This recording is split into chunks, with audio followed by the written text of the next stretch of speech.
Azhikkal cent Sebastian ദേവാലയത്തിലെ പെരുന്നാളോടനുബന്ധിച്ചുള്ള ദീപാലങ്കാര കാഴ്ചയും പെരുന്നാളിൻ്റെ സമാപന ദിവസമായ എനിക്കോ മാർത്താണ്ഡം കൺസ്ട്രക്ഷൻ കമ്പനിക്കോ ഇവിടെ എത്തിപ്പെടാൻ പറ്റിയ സാഹചര്യം കണ്ട് ഒരു വിസ്മയം തോന്നിയത് കൊണ്ട്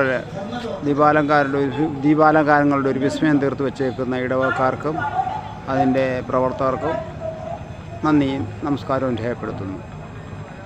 ഒരു പക്ഷേ ചില സാങ്കേതിക കാരണങ്ങൾ കൊണ്ട് ഇവിടെ എത്തിപ്പെടാൻ കഴിയാത്ത നമ്മുടെ സുഹൃത്തുക്കൾക്ക് ഇതൊരു ഉപകാരമാകട്ടെ എന്ന് വിചാരിച്ചോ ഞാനിതൊരു ചെറിയ വീഡിയോ ആക്കി സുഹൃത്തുക്കൾക്ക് അയക്കുകയാണ്. ബലിപീഠത്തിലായിരുന്നു ബലിവസ്തുക്കൾ ഉണ്ടായിരുന്നത്. ആ ബലിപീഠത്തിലെ ബലിവസ്തുക്കൾ കർത്താവ് സ്വീകരിക്കാൻ അഗ്നി ഇറക്കും. കരമുയർത്തി പറഞ്ഞ ഹല്ലേലൂയ.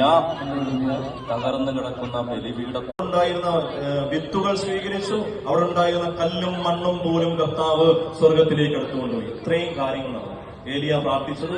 ബലിവസ്തുക്കൾ